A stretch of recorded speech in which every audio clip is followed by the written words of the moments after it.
Do you still believe that there's life only on Earth? Do you still have that question in your minds? Do aliens exist? After watching this today, you won't.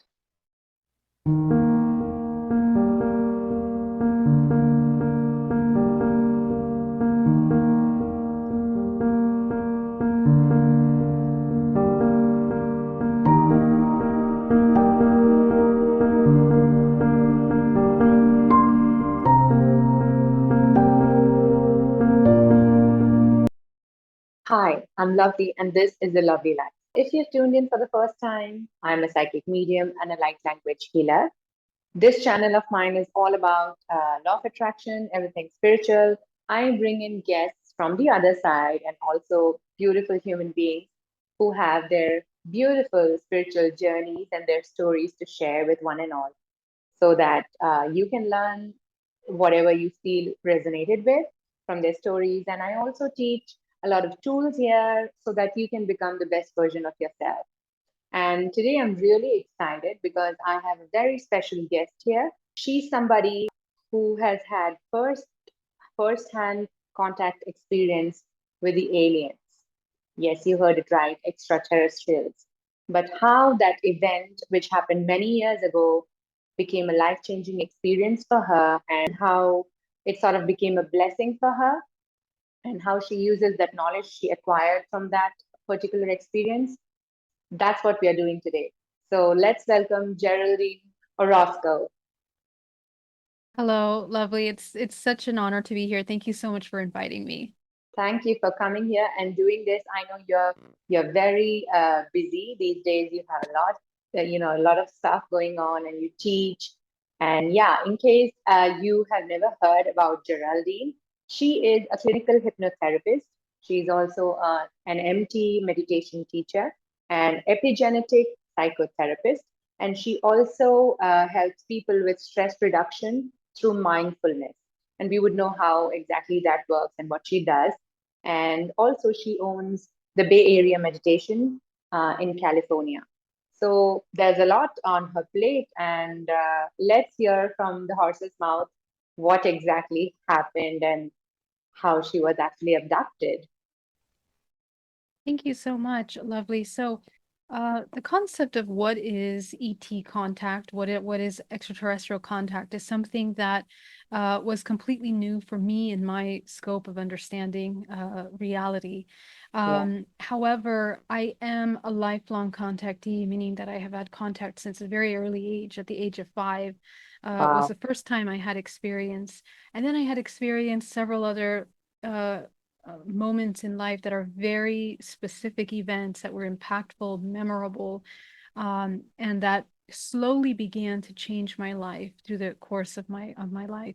Mm-hmm. Um, and during these early experiences at an early age, around the age of 5, I still didn't understand. I didn't connect the dots between what extraterrestrial or interdimensional actually meant. Yes. um you know and I call them interdimensional rather than extraterrestrial, Yeah. and I can explain that in just a moment. But what happened is that these very memorable moments throughout life were things that were what we call marker memories. These are memories that are very vivid. For example, uh, it can be something like a UAP sighting, like a UFO sighting. It could be Yeah. something like a very profound experience where you have white lights in the room, or sounds or orbs that begin to trigger interdimensional experiences in very deep dreamlike states. Yeah. And these dreams usually are recorded as realer than real life for the majority of experiencers that have them. So I have a support group at hybridmother.com, and Mm-hmm. I work with hundreds of contactees from around the world where we're learning what this contact is really about through talking about these experiences. And it really helps kind of form kind of an image as to what these experiences entail and the similarities and of these experiences from people from around the world, completely disconnected lives, people that don't know each other, is just profound. So, I when I first came into this topic, it was a complete existential shift for me. And it Yeah. was in 2013. Yeah. Okay. And many years before that, I had already started kind of meditating in a way where Okay. I began to teach myself how to deprogram matrix programming, what I call Wow. matrix programming. And I guess my question during that journey was to understand what is truth, what is real. And it first began with questioning what love was, what emotions, what does it mean to love? And little by little, going down that journey, began to deconstruct family structures, societal, religion, cultural, you know, all of these structures of our society, everything from politics to race and even gender, began to kind of dissolve as I begin to go through these layers. And I Mm-hmm. think when I got to the very root of those layers is where I began to find myself as not identified as any of those things, none of those Yeah. structural things that I thought I was.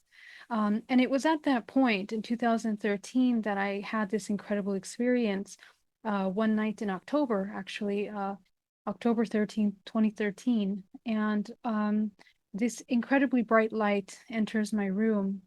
And I, at first, thought it was just someone doing something in our street, although our street is very quiet. It's in a suburban place, kind of a cul-de-sac. Not a Mm-hmm. cul-de-sac, but it turns and goes out into a private area.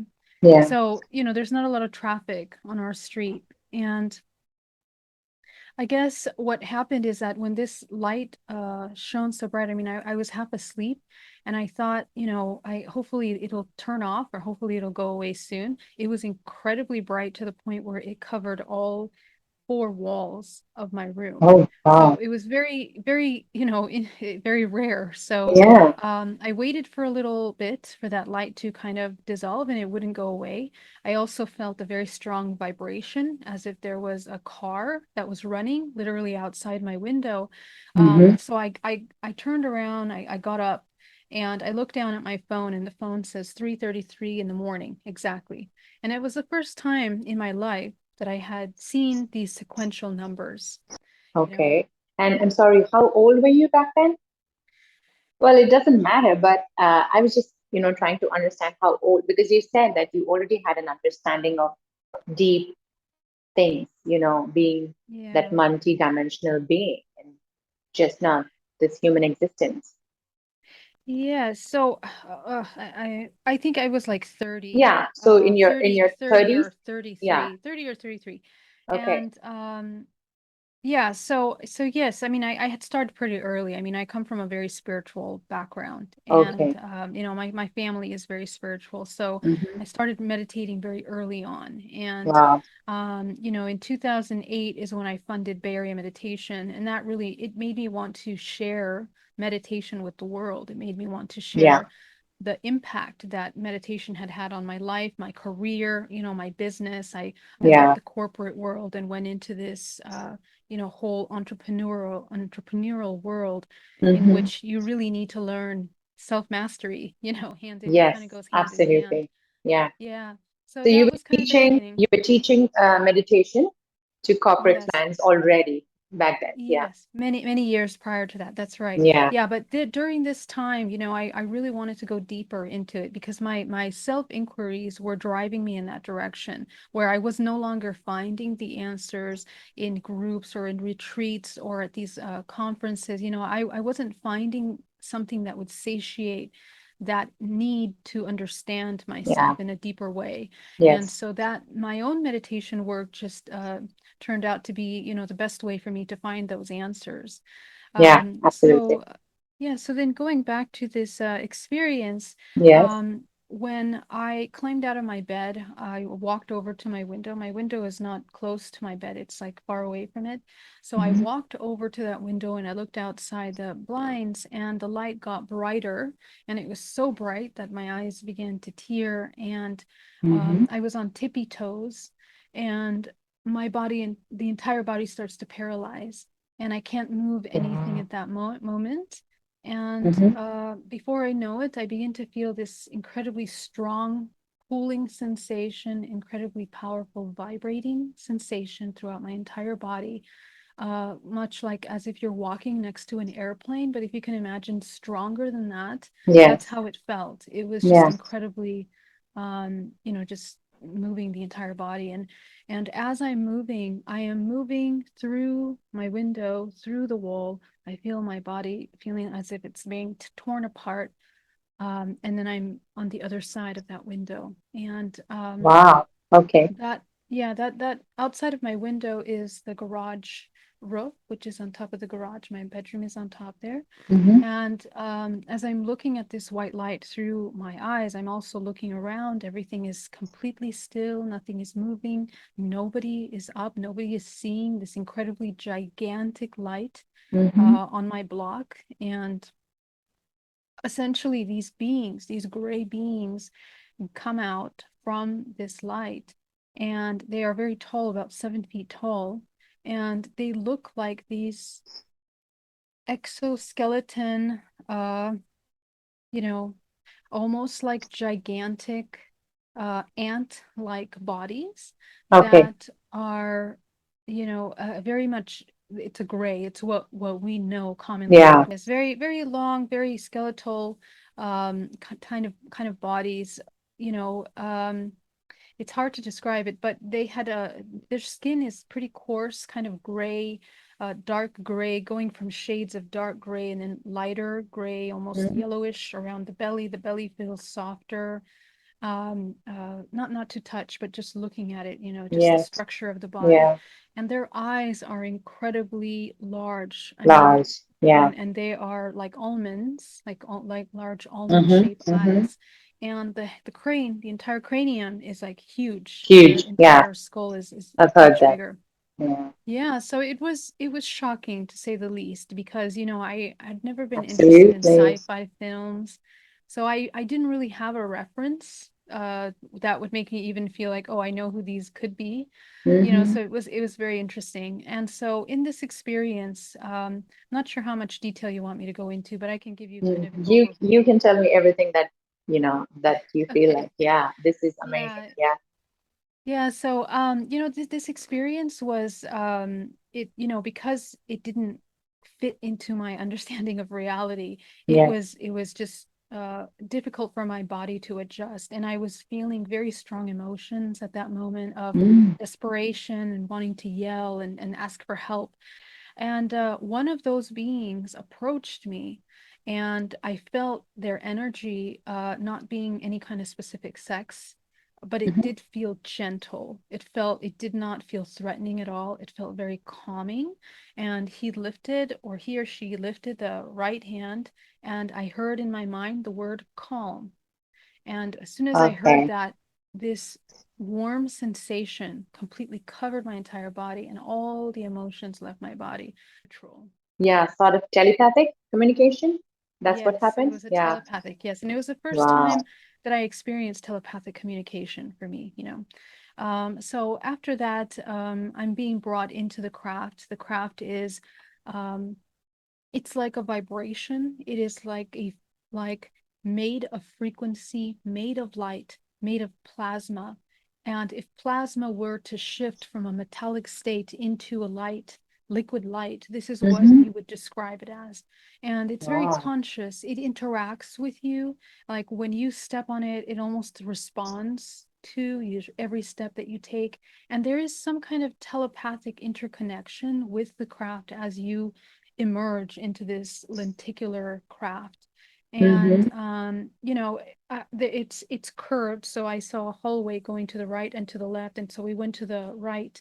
And as I'm walking in, they create a hologram inside there. The five other beings walk inward. I can't see them anymore. They go in through the hologram, and the one that's guiding me in walks me and guides me through this area that begins to look like this very sloppy, artistic hologram that looks like a green pasture and a blue sky.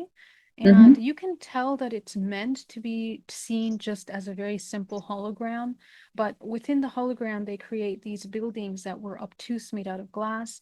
And I'm directed into one of these buildings. And in one of these buildings, I look around. There's something that looks like a Japanese garden, super minimalistic inside of this place. It looks very fake.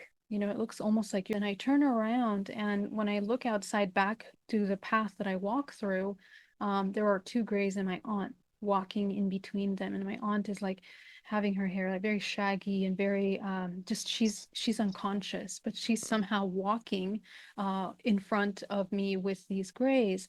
And as I am about to call her name and get her attention and say, what are you doing here? She just disappears into the hologram, and they begin to remove the hologram. And now I'm seeing the interior of the craft that we were walking into.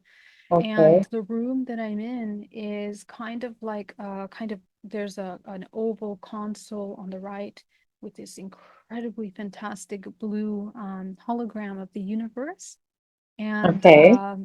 something that looks like maybe some navigation panels of some kind, but very, very Yeah. minimalistic. Yeah. And the interesting thing is that when I look to my right, I'm looking here at the ceiling that's curved. Again, this kind of plasma slash metallic substance. But as I'm looking, I can see the stars beyond that. I can see the sky, the black sky and white stars sparkling. And in front of me is these three smaller grays with a blue prism. And the Mm-hmm. prism holds 8 layers of information that they're going to present to me. And the first Okay. layer is some kind of alien language. And the second layer, they take me to the Pleiades. They show me the Pleiades, the constellation of the Pleiades, the seven sisters. And they take me, we are taken to the planet Maya. And in the planet Maya, they show me being there, I guess an alternate self being there on Maya, and being an elder of some kind of council of 8 beings, and teaching and speaking to a crowd of a lot of other beings there. And at that moment, I didn't quite understand what they were trying to tell me, but the place itself is very beautiful. It's a very black and purple type rock structure planet, and the sky is like a sunset. It's like a rainbow purple, pink sunset. It's very beautiful. And they bring us back to this craft, into this other location, where they begin to show me and introduce to me these little yellow lights. And from these little yellow lights comes out these children, 4 of which were presented to me. And these are clearly my children. I can recognize them, they recognize me. And there is a really powerful exchange between us. So that recognition allowed me to understand that I had been a part of them, and all the memories of all these past experiences started to come back. And I began to remember times where I was with them. I was being on a silver bed slab, and there were beings around me, lights in my face, and I was going through some sort of procedure.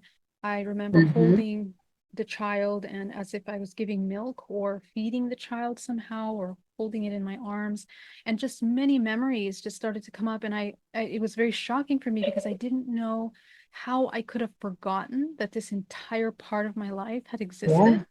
And I didn't know where exactly where I would place that. I wasn't sure how I was going to go back to my life. I thought maybe I'll just leave my life and come back here and just take care of these children, because this Yes. incredible maternal instinct came over me. Yeah, so after that presentation, of course, these children are like hybrids. They are a combination of human genes and also different species. So they Mm-hmm. are very clearly mixed, which means they have very strong different features, different abilities. They're all incredibly psychic, as well as telepathic communication, Mm-hmm. and can communicate interdimensionally. So these Wow. incredibly advanced beings that, clearly they're advanced in ways that we don't even comprehend yet. And Yeah. There's also one of the children that was kind of a reptilian mix, simply because the eyes were just fantastic. You know, they had these incredible slit eyes with Yeah. incredible color. Yeah, like, well, if you can imagine, I guess like a cat, but also like a reptile. You know how the Yeah. reptiles have slit Yeah. eyes? Right. Yeah, Right. so it was just incredible. And yeah, so after these children, I began to become emotional again because I thought, you know, how will I take care of them? Or what is the purpose of this meeting? Mhm. And so many different emotions. So they removed them. And again, they asked me, why are you suffering? And this is where they began to show me what the matrix was. They began to show me the quantum level structure of matter. And they showed it Mhm. to me in something as simple as a flower and compared it to a human and the essence that creates the life force within the human. And I understood this entire network as really like a holographic structure in Mhm. which the souls are actually what sustain the life force. Yeah. So to me, that was, I kind of was beginning to understand that through my meditation, but this was like a whole different level, Oh looking yeah. at, you know, just the quantum field and the quantum structure of our existence. Yeah. And then I began to understand, and at the end of this experience, they made me see this nebula, a rainbow nebula, in which I began to feel for the first time this interconnectedness to absolutely everything, this incredibly peace, you know, that I could see my life as a human on the planet. I could see my life as a Pleiadian. I could see my life in all these different locations simultaneously. I was everything and nothing, and there was no reason for suffering to exist in Yes. that moment, or any separation of any kind. So it was profound, and it completely changed my perspective of meditation, healing, and of course, our reality. So to end this part of the experience, on Monday when I went back to work, well, I'll just say when I returned back to my room, I was gone from 3:33 in the morning to 6:15 a.m. And the first thing I wanted to do was, you know, call the cops or call the hospital. Yes, and it was so powerful that Yes. I had burn marks here on my face, and my feet were dirty, and my body was hurting me. So, you know, at that moment, you know, I thought something really powerful just happened to Yeah. me. But it wasn't until Monday when I went to work again that I met my client and I could see and feel absolutely everything. You know, her thoughts, her feelings, her emotions, her organs in her body, Wow. how the energy runs through her body. And it was shocking, and I barely made it through that session, but from that point I couldn't leave my house for about 3 months. And that's, to me, that was the part that made that experience real, you know, because Yeah. I activated a psychic ability that I didn't have before that. And that was the beginning of a new life, I guess, at that point. Yeah. So you developed extrasensory perception, if I'm not wrong, right? Yes, yes. Yeah. I have many different kinds of psychic abilities, but primarily seeing interdimensionally, feeling, when I do my sessions, I can see everything. I merge with the body of the person I'm working with. So everything that Mhm. they're feeling, I can feel, I can see, I can sense, and also know and read their morphogenetic field and the history of their genetic you know, ancestry and whatever's going on there. So Yeah. that's kind of how I use that now. Wow. Amazing. We would look more into that, but I would like to ask, do you remember being dropped back, back at your house? Do you remember that? It was just Um, like, woof, you're back there. How did that it happen? was literally from being inside of a rainbow nebula Yeah. in a complete conscious state of peace to opening my eyes and being upside down on the bed. So I don't remember Oh, how I got from there to there, but it was instantaneous. yeah. Um, and I just remember like looking at my feet being dirty, you know, and having these like burn marks. And you know, I think the most impactful was like the body. It just felt incredibly heavy. It felt like I was floating Mm. in water for hours, and then you get out of the water, and your body just feels incredibly heavy. Yeah. So those sensations took a minute. It took a minute from being in that light, almost gravity-less space into this Mm-hmm. super, super heavy Yeah. space. Yeah. Yeah. So, oh my God, there was so much happening. There was, so did you, I mean, like, I know nobody comes, back into their existence and suddenly makes a note of everything. But for you, that memory, now that you've shared the story many times, but also even then, the memory would have been um, to the point, very, what's the word?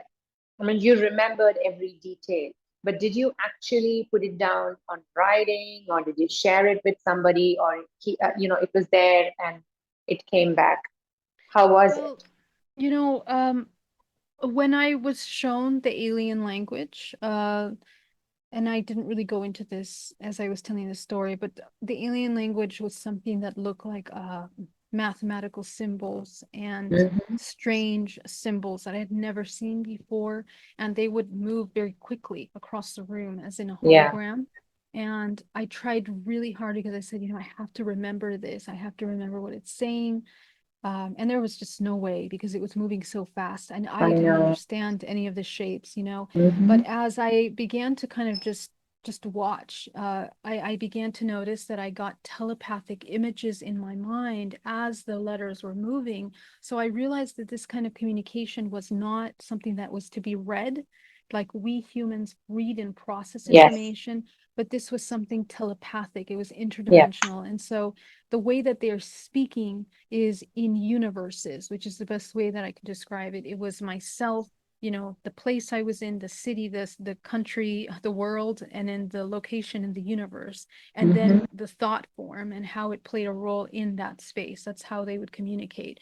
So, this new way of thinking was not something that I was very familiar with, but every single dot was meaningful. So I do have kind of like I remember images very, very well. So when I got back after contemplating whether I should call the cops or the hospital, Yeah. I picked up my pink notebook, which in this experience, I'm seeing them put it in a pink notebook. So almost as if they knew that that would be something that I could do, or whether they were directing me to do that, or, Yeah. it just led itself to that. The pink book was right there, my notebook. And so I opened my notebook and I begin to draw as much as I can remember. It was like 3 pages of this writing. And the experience itself, I didn't write it until maybe the past 3 years, because Mm. I'm writing a book on this experience as well as other things. Hmm. But the first people that I told were my parents. Yeah. And they're very, very like loving and supportive. But to my amazement, when I asked them if they had had any experience like this, both my mother and father said that they had experiences like this. They did? And yes, and we Okay. had never talked about this before. So I Hmm. was I was shocked, and I was saying, how is it that this is huge. Like, how can you not talk about Yes. ET contact or interdimensional experiences? I mean, my father had experiences of seeing these large cigar-shaped craft when he was in South America. My Wow. grandmother was known for always seeing craft. And, if it wasn't for me sharing, they would have never shared that. I guess Yes. we're not Yes. used to having those conversations. Hmm. So it was confusing to me because it made me think, if so many of us are having these experiences, but we're not talking about them. How many of us are actually having these experiences that we don't Absolutely.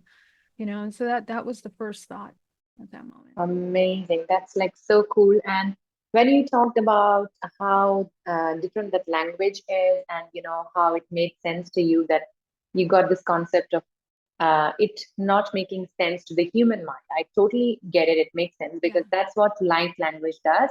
right. A lot of people ask me, do you receive these translations, and do you know what exactly it means? So that's what I tell them. This was something I took years to understand, Yeah, because I wrote symbols, and I sometimes they give me translations, I know where it is coming from. Sometimes it's, for releasing emotional baggage and what it does, what it's meant to do to that being who Yeah. it is, to whom it is passed on.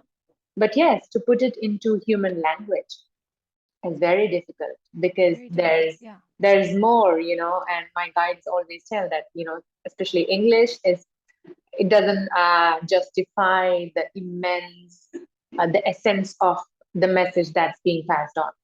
Yes. So Yes. yes, I And totally get it. yeah, they're very much like geometrical structures as well. And Yeah. it isn't until you can see these things, you activate your intuition, like you also see, you also have this Yes. vision, Yes. so when I first started to learn how to kind of hone this gift, I Mm-hmm. really had to pay attention to our own structure of our body, which is very much geometric. And the way that Wow. we express our emotions, our thoughts, the programs that we have, the emotional baggage that we have within the body creates a certain geometric shape and therefore makes you a match for certain vibrational frequencies. So, Mm-hmm. some people are more open to certain kind of light languages, for example, than Yes. others. Just like when we look at crop circles, these are Yeah. these Yeah. are geometric structures of Mm-hmm. information that when you understand how to read them, you can understand the group of beings that put them there, the vibrational Yeah. frequency, the intention, and the dimension from which they descend from. So Yes. it's very important to understand that because we're made out of these platonic solids. Every single dimension is a platonic solid, is a structure made up of these platonic solids. And so Wow. light language is very much an expression of that. For Yes. me, after I had this incredible awakening again after a near-death experience, I Mm-hmm. began to speak light language as well. So that And was, I'm sorry, that was after this experience? That was after after 2013? this is in 2018. Okay. So pretty Wow. recent, yes. And so after this experience, I began to also speak this light language. And I received, it was just this insatiable feeling that I just needed to speak out these Yes. words. Yes. Everyone I talk to that has experienced that is Mm-hmm. is familiar with this. And you think you're going crazy. So I recorded it and I had someone I know, our mutual friend, James, James. Yes. translate. Yes. And what came through was a message from my grandmother who had just passed away like 2 weeks before that. And the Wow. information was something that was, a secret of our family that nobody knew. That wasn't open. There was Mm-hmm. one person that knew, and then the rest of the family didn't know. And when I confirmed it with them, it was just shocking. They're like, "How did you know this? How did you come across this?" So, Mm-hmm. these are activations, and I think that when we activate our DNA, we have the ability of receiving, translating, and processing these informations. Yes. They're activations, Thank you yeah. for sharing that. And, it's funny that you mentioned crop circles because um, I've had people ask me when we talk about UFO, there's so less knowledge and understanding out there with general public, and especially in India. I mean, I would say we're still learning. Even spirituality, we are more religious to say so. Mm, People think we are a very spiritual country, but it's more religion. And with organized religion, it's more difficult, the dogmas. mm, So it's sometimes very difficult to be open. So, yeah, talking about crop circles, there are these questions out there. I've seen comments under videos on YouTube where they say, why can't they just tell the message? Why can't they just write it in English but it's very weird because they don't get that what they're trying to express or share is much vast. It's mm, it's for a whole species or more than that. So using one language, maybe English or another dialect, um, would not justify the essence. So that's why they're right. using maybe sacred geometry and symbols and like that because that's the most ancient language and our soul gets it. Yeah. Yeah, and also its frequency sound, which is Yes. very it's like Absolutely. DNA, which is, we DNA is very much holographic. In one tablespoon of DNA, you can store the entire world history, you know. So if you think Wow. about that, it's this is a good way to kind of think of like how sound waves also pack Yes. incredible amounts of information and data. In fact, there's this book called Cymatics, and it talks about how it's a study, scientific Mm-hmm. study of how sound creates certain forms and shapes. And, this is Yeah. basically where our language was born from. And from even Yeah. the word love, when someone speaks the word love, it creates certain curves, certain shapes, even the crystallized form of that intention, that vibration in ice, Yes. creates Yes. crystallizations with very specific patterns, Yeah. And they're different So with different words, if I'm not wrong, right? exactly, exactly. That's Yes. exactly right. So then, if you think about how much information can be packed into that, an intention can be, it's multidimensional. It can be Yeah. layers of understanding. So light language is very much like that. So to be able to translate something into like a one word, because our mind is very, we're very myopic way of seeing things. And so Yes. when we express concepts, we need to have very Mm-hmm. direct little concepts. But the way that this is communicated, it's multidimensional. It's Yeah. talking about beyond time and space, and it's inclusive of all those aspects. So, Yeah. yeah. Yeah. So yeah. Talking about, you said you developed these psychic abilities. So if you want to make it into simple terms, what exactly changed from the Geraldine, who was before this? Yeah. Yeah, you mentioned that you had this multidimensional understanding, but what exactly it did to you? I mean, what use was that? I mean, Yeah. what would you put it into some use? What would you do with that What knowledge? did you do with it? Yes. Yeah. Well, it was absolutely life-changing because when you cultivate a vision like this, so this psychic ability that I have, it's not really something that's very special. Every single human has this ability.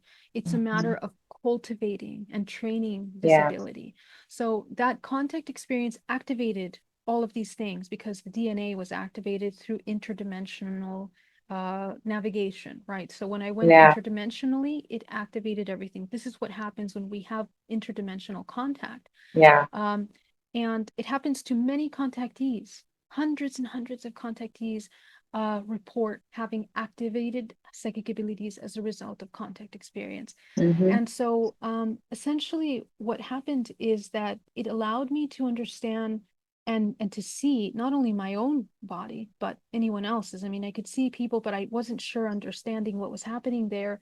And therefore I started to study, trying to understand. And I learned about the energy runways through the body, through how energy even flows through the body. I began to Mm-hmm. see different colors of energy through the body, so I wanted to Mm-hmm. understand what that was.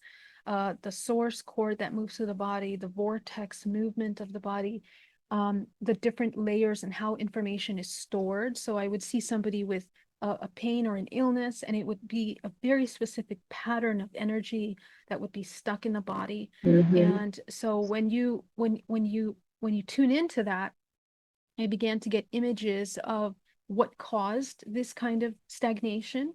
And so, basically you can reverse that by Yeah. deprogramming the program that first created it, and because Yeah. this is very visual, it just helps you understand it and explain it to people in a way that's a little easier for them to digest and understand. And Yes. people store years and years and years of Mm-hmm. trauma in their Oh, body, yeah.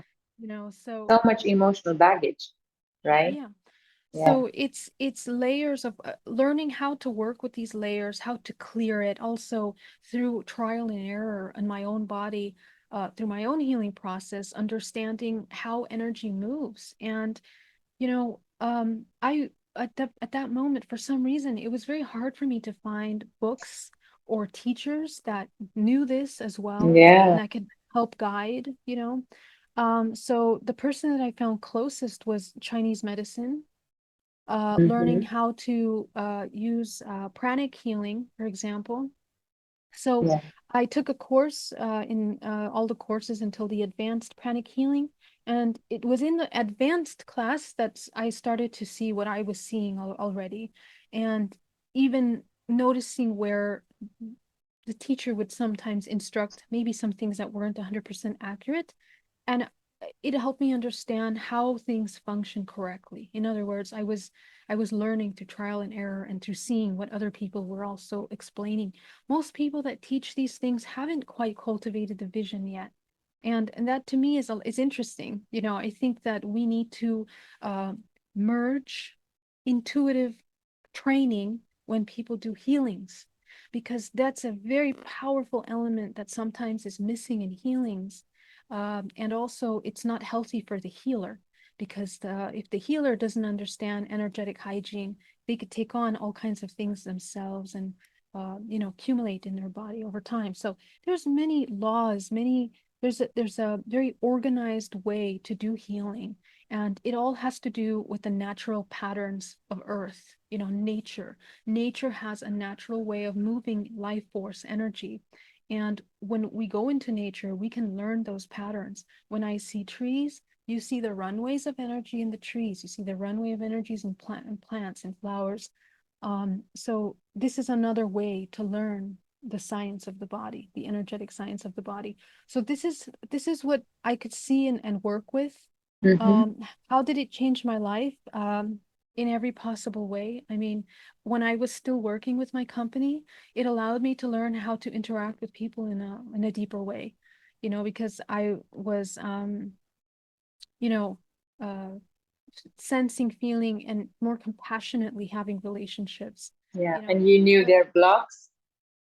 You knew their Yes, blocks. Yeah. yes, immediately. But the thing is this, as coming into this healing ability so abruptly, there's a lot of learning things. You have to go through a learning curve. And one of the Mm-hmm. laws that I learned pretty early on are certain laws of ethics of psychic abilities. When you have psychic abilities, there are certain ethics that you have to follow in order to maintain balanced exchanges with things, Yeah. Yeah. So there's the law of free will. And in that law of free will, you can't really make healings on people unless they actually ask you to. You Mm-hmm. can't just divine for them without being told or being asked for help. And Yeah. this is something that, it took a moment to learn, but when I started to apply those laws, I saw my body becoming more nourished and also being of better service to others. Yeah. So, yeah, they're just things that you learn as you Oh, practice. yeah, absolutely. That makes so much sense because that's how exactly. I mean, I do not know much about it, but even when we learn Reiki, they say you need to Right. be asked for it. Yes. You just can't be open. Like someone is suffering, and you can. I'll give you Reiki and let me heal you. Yes. That's your compassionate self stepping forward, but that doesn't always work, and especially when it's your loved one. A loved one is Yes. excuse me, suffering, and especially if it's someone very close to you. Like recently my mother was not keeping well, and I knew something very simple was happening in her body. I mean, the symptoms were very simple, but she was suffering a lot Mm, through other ways. She had insomnia and stuff like that, and she's had a really tough life. mm. So I knew there was more to it, but you cannot, pinpoint and Yeah. find somebody who could tap into all that and release it. Mm, Yeah. right. Exactly. So yeah, yeah, it's a learning curve. But the thing is that the way I speak about this, I want to make sure that people understand that this isn't something that is special. We all have the ability to go into this. If I was able to deprogram myself and activate these abilities, anybody can. Because before that, I lived a very full life. I mean, I had my business. I was a very just normal entrepreneur, working and doing all these things. And there was a lot of external life. And it wasn't until I went in that I began to see the world as it really truly is, through the eyes of this Yeah. higher understanding. And these are tools of navigation of the human that are going to help not only in your physical navigation, but very important in your interdimensional navigation. And we are going through a process where this is being activated collectively. All Yes. the humans in the world, we're slowly moving through this major transition point right now. I mean, we see the things that are happening in our world today, things that are happening in Iran, things that are happening Mm-hmm. all around the world. Even in England, there's an end of something and a beginning of something. It's a really powerful time, really powerful time. So we need to utilize these moments as catalysts for clearing in ourselves this chaos that is being cleansed in the world, Yes. in order to be able to anchor source light through us and help humanity move in a compassionate way so that they can learn how to utilize the Mm-hmm. vision of this interdimensionality, because our dream state, for example, is one of the most important times in which we are incredibly proactive, uh, perhaps even more important than in our waking state, because Yes. we are traveling interdimensionally. We are very Mm-hmm. active with our fractal selves. So Yes. to do integration work is really, really important for the human right now. Yeah. But what about an average human being who just doesn't remember the dreams, like most of us? Because obviously, I understand why in dream state, because we are in least resistance. Our astral body is active and we are in least resistance. But what about when we wake up and, we check our mails and we are back to the physical self? And most of us not remember what to do with all the information. Or we don't even remember what we were given, all the Mhm. downloads. Unlike people like us who are maybe journaling and things like that, what about an average human being? Mm. What they can do to remember more or work more on these Yeah. aspects? Well, actually, it works like this. If we train to be aware, present, mindful in our Mm, waking state, the more that you practice that, it'll bleed into your dream state. So, this is how it works. So, you need to first become aware. You need to learn how to cultivate the present moment. And this is yeah, something that is very challenging for all of us because we absolutely. live such external lives in the sensory body where we're very addicted to sensations, emotions, dramas, Yes. triggers, and that's why it's difficult for the human to break patterns. All of these things that I mentioned are things that are writing your genetic data, your DNA. It becomes the epigenetic creation of your DNA. So you have to remember that because every time that we are experiencing triggers, the body goes through a process of chemicals which are being secreted in the body. There's lots of things that are happening, and we're Hmm. so deeply unconscious. We're in states of hypnosis and very engaged in the figures that are occurring outside of us without understanding the internal process. And what happens to the body over time when we're so engaged in the external is that it becomes abandoned. And we are multidimensional, whether you believe it or not, you are Hmm. multidimensional. And so when you abandon your body, the body has holes in its body over time because of the lack of awareness. Any part of the body that we are not aware of, it creates holes and tears, in which these holes and tears are holding and storing trauma of every experience that you've had in which you've ever felt helpless creates a fragmentation. And Yes. that fragmentation or fractalization, really, it's a fractalization. That fractalization creates a suspension point, and that suspension point, it becomes a timeline which you keep repeating. It's like the filing cabinet of all your memories, the most traumatic Hmm. experiences. So what happens is we keep reliving them. And this is not Yeah, just being relived in your lifetime. You are passing these on generation to generation to generation. And thus absolutely. the reincarnation cycle. So to become aware in the present moment is an opportunity not only to release ancestral trauma, but to begin to shift the course in which your ancestral lineage is headed. And so I think the importance of having these conversations today is that we're at a point where we have this information openly available that can be Yes. openly shared. We haven't gotten to the point where we're censored in a way where we're not able to do this. Yeah. These censoring moments have happened through centuries, cycles through our history where this information was open and then it was hidden again, open and hidden again. Mm. So we're at the point of open. And that means that more of us that are learning about this can begin to apply it.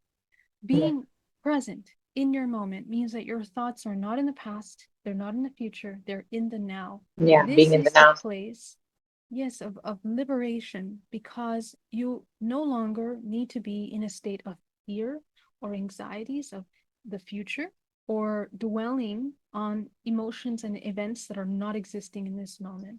And Mm. this point, this point is a point which has to be cultivated. Step one. Step two, in that moment, to cultivate neutrality, because that neutral, non-judgmental observation is the key to beginning to move the mechanism of your multidimensional body. This is where you can begin Yes. to spin your vortex.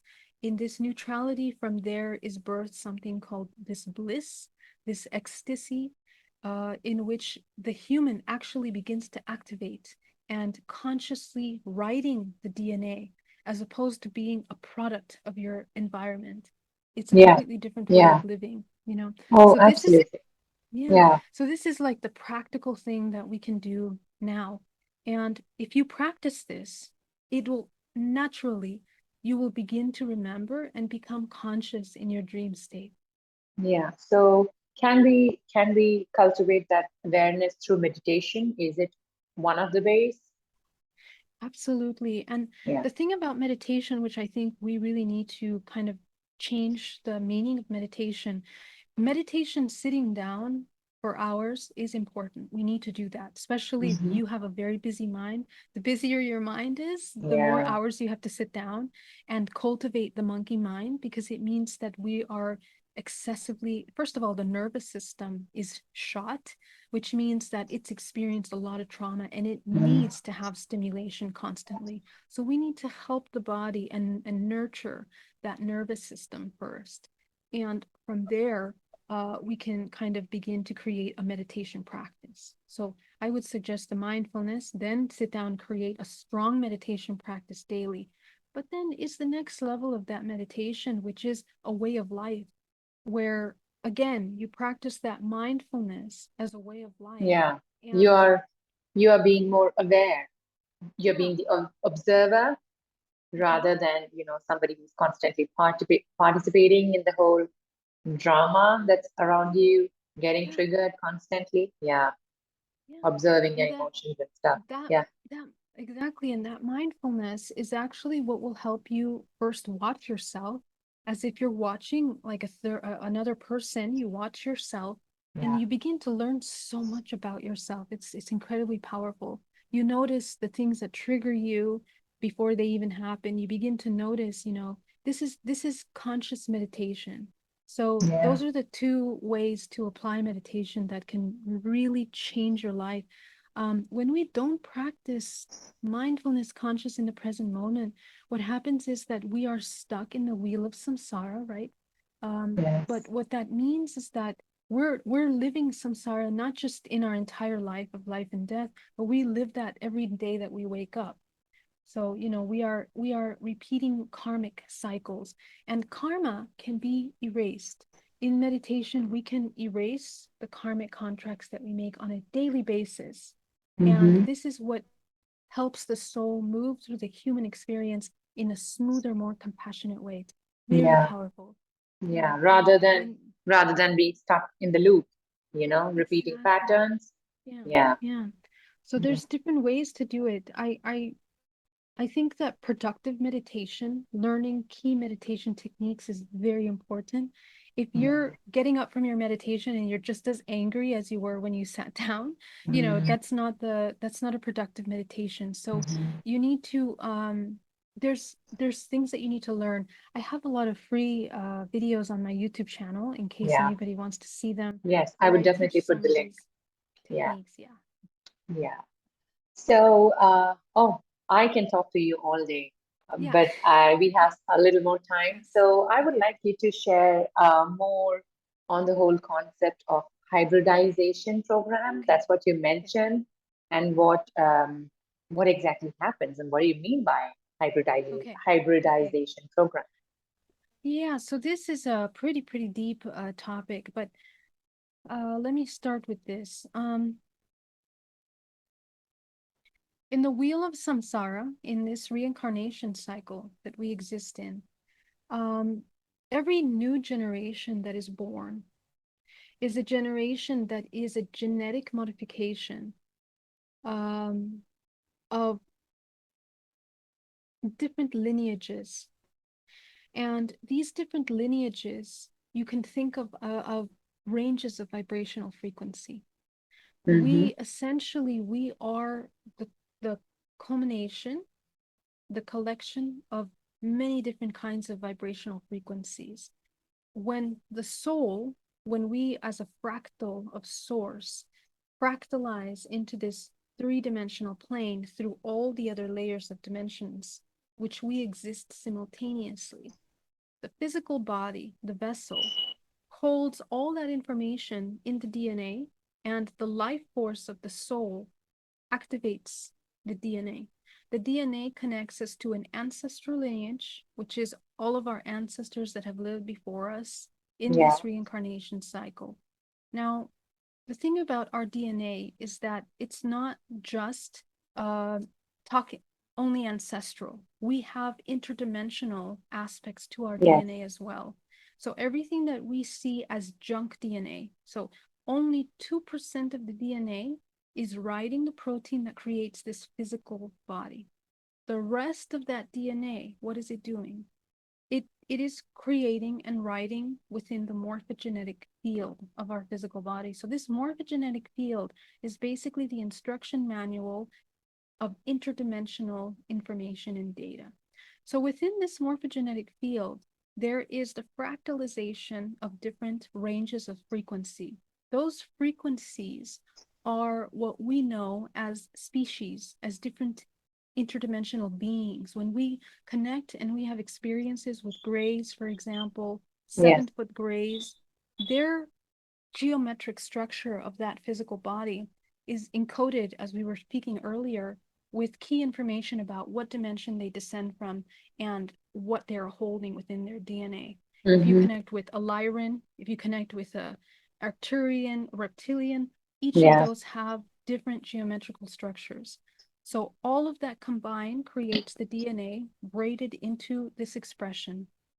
And because we are genetically modified, we have generations and generations of this, which is why ET contact runs in the family in most cases. So the Mm. hybridization program is basically utilizing the human as a database in order to splice not just the DNA, but the soul. Because in the DNA is the code that connects to source. So it's the Yeah. source. Yeah. So that is utilized to create another organism, which is a combination of the human source and also other frequencies that Yeah. create this Other organism. species out there. Yeah. Yes.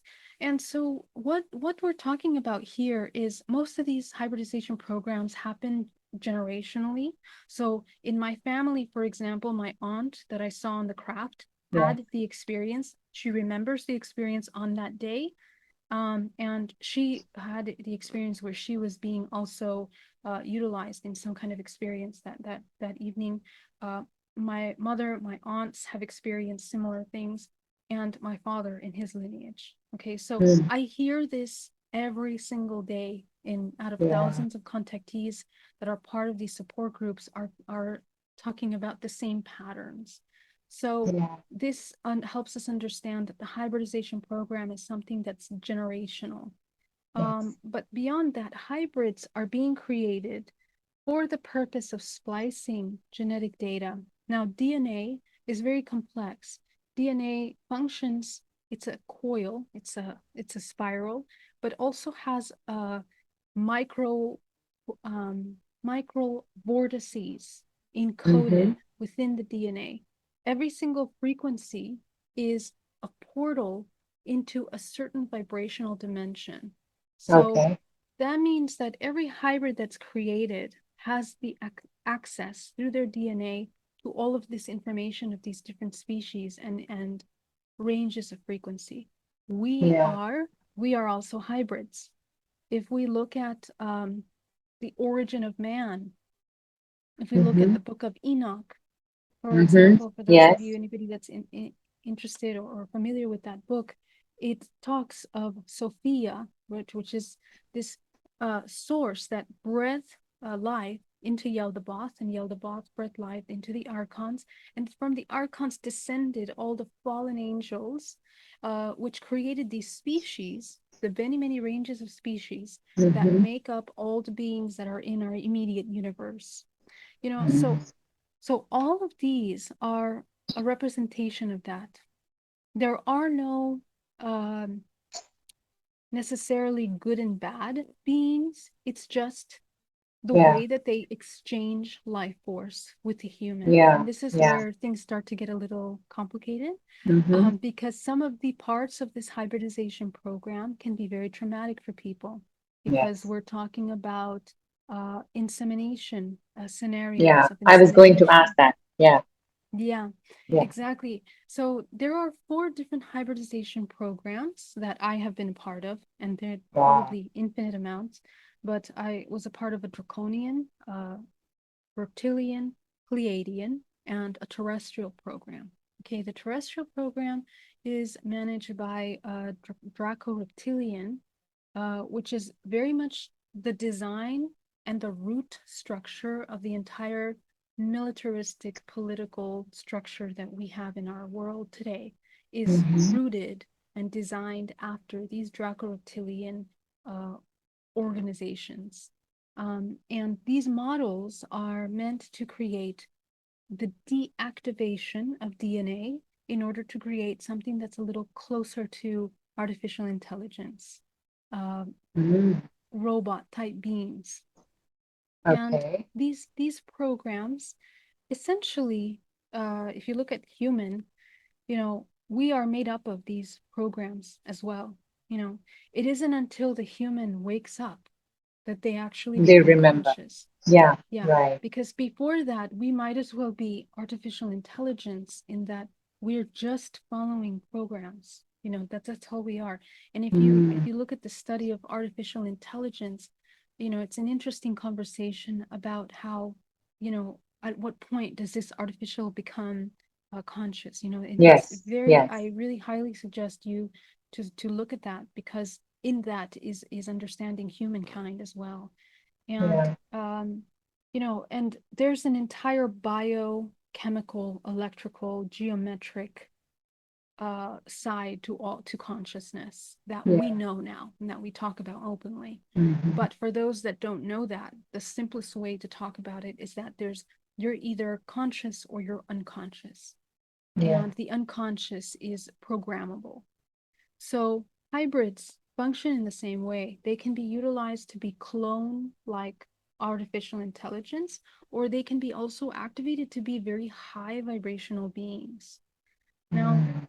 every new generation of hybrids that are created, some are inserted back into the reincarnation cycle, and they are our children, the children that we have today, children that have Mm. been coming in different waves, Yeah. rainbow children, indigo children, crystal Indigo. children. All of those children Yeah. are basically genetic modifications that are matching a higher vibrational frequency to match the evolution of this Yes. earth. Yeah. So this is a very deep I know. conversation. Yeah. There's so much more to it, but I just end this part of the conversation with the thing about the hybridization program is that we, within the 13 dimensional layers of our body, consists this holographic matrix. And essentially, the more conscious we become, the more we can choose through free will any kind of ending, any kind of parasitic exchanges that might seem more traumatic. We can end and shift from those participations into higher intentional creation. And this is Mm-hmm. very important because when we conceive a child, it's important the intention, and it's also Yes. important to understand the mechanics of creation. The human has a certain way of bringing and anchoring high vibration beings, and many people have practiced this through the alchemical practice of sexual practices, sexual life force for Yes. centuries. Yes. And the Taoists talk a lot about this. Many ancient practices of sexual cultivation talk about that. But this is a key to learning how to anchor the highest vibrational soul into this lineage. So Yeah. there's different ways. So the more conscious we are, the more we learn, and the more we can affect the collective evolution and healing. Yeah. So you mentioned free will, right? So a lot of these contactees have very traumatic experiences. You said, Yeah. because Mm-hmm. it's quite scary. Yeah. So is there actually a concept of consent there? Have you already? I mean, even if you don't remember, but have you be? Is it like a spiritual contract that we already signed up, but we forgot because you said Ex- it's generational, right? So how does Excellent that work? question. Yes. So, okay. This goes into the topic of time and space. Okay. Why? Because um, we think that time is linear, but in fact, time is more like a spherical, Yes. simultaneous expression, Yes. which means that we are experiencing things simultaneously. So here's the funny thing: many people have memories of children being presented to them at an early age. Okay. Mm-hmm. And then report later on actually having an experience of abduction,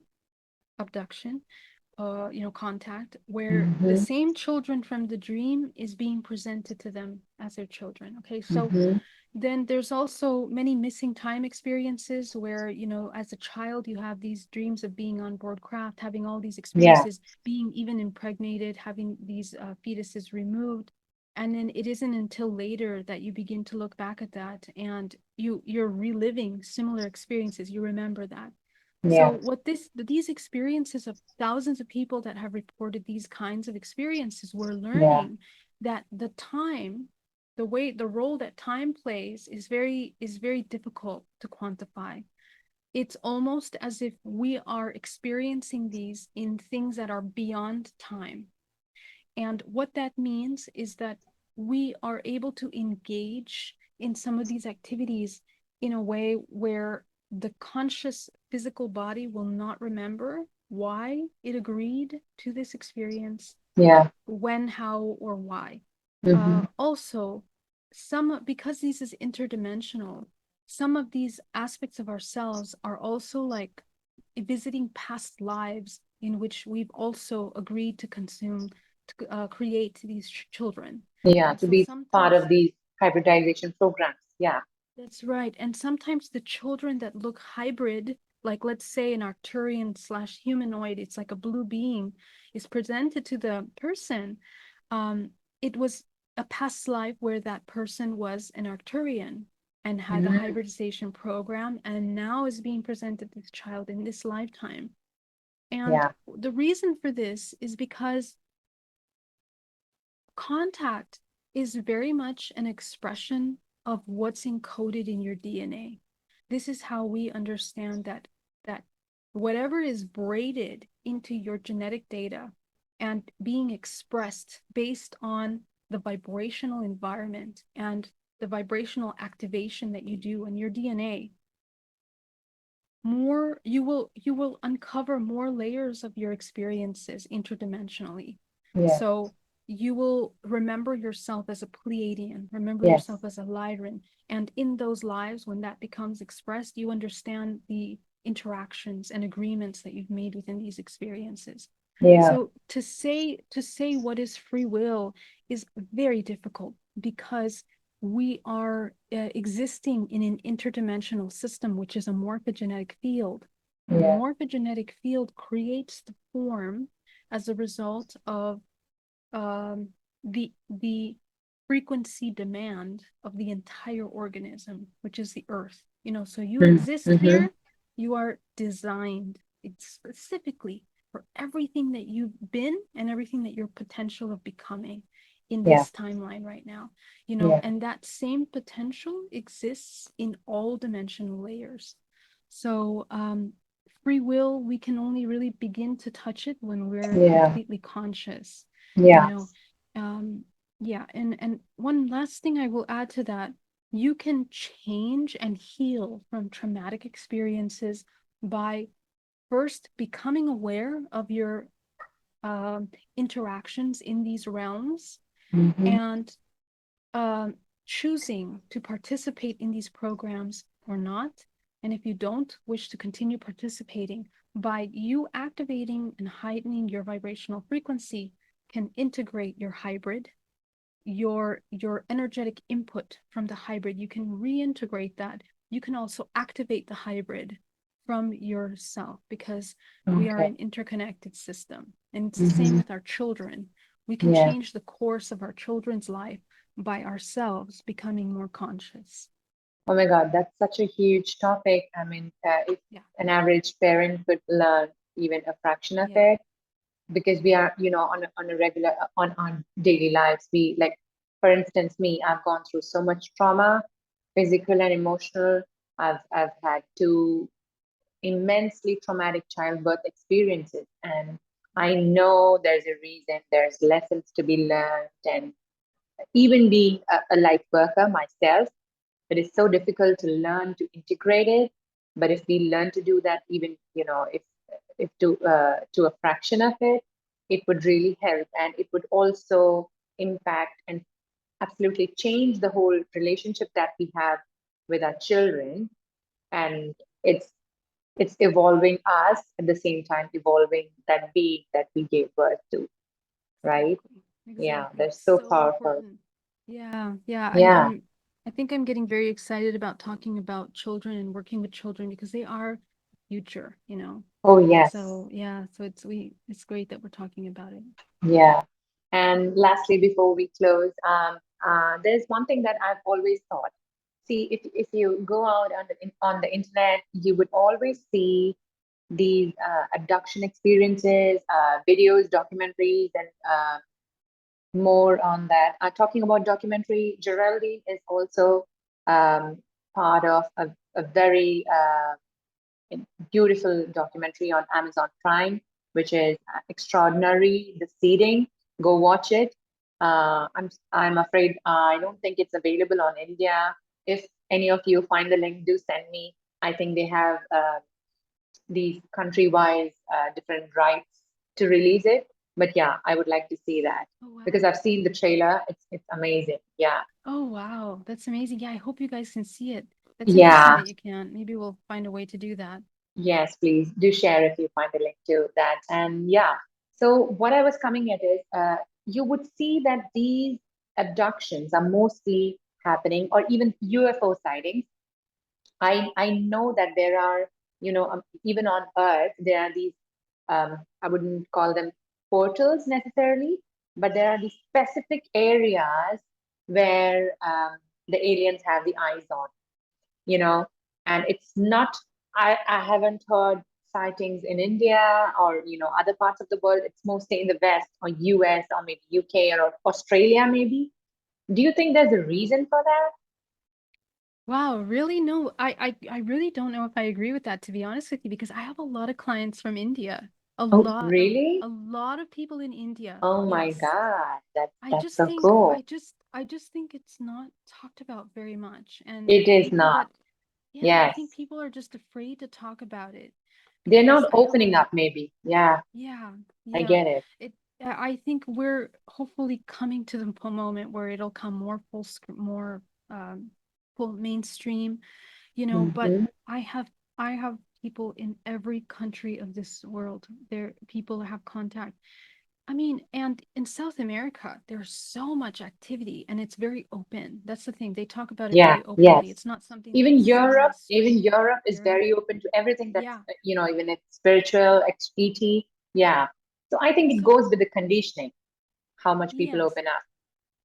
Yeah, no, and well, if we talk about the history, of our evolution, really, ET contact is something that is historically recorded around the entire world. I mean, Yeah. if we look at the petroglyphs and we look at the different Mm-hmm. ancient scriptures from different Yes. parts of the world, even in India, there's a lot of things in ancient histories of Yeah. India that Yeah. speak to it. I mean, even Krishna, even Yeah. the stories of the Bhagavad Gita and the Mahabharat, Yes. it is all That talking does about. remind me, sorry to interrupt you, but that does remind me. I actually saw a video very recently that was, I never knew about it. It's a very simple looking video, not many views on that, because maybe the YouTuber doesn't have many videos. But yeah, it's right in my state where I live, central India. Oh, They have uh-huh. these caves and there are these paintings of graves. And Yes, yeah, that just yes, gave me a goosebump. Yeah, there are these five structures that they've painted, and that's very ancient. Yeah, so right, yeah, maybe and people are just not opening up more, but they are getting totally. there. And Yeah. even the Mahabharata, I mean, when I was a little kid, we used to watch that. I was Did raised in you? a very open. My parents took us to many different religions to experience it. I Mm-hmm. went to the Hindu temple and learned a lot there, very deeply immersed into the Hindu religion for a long time as well. But Mm-hmm.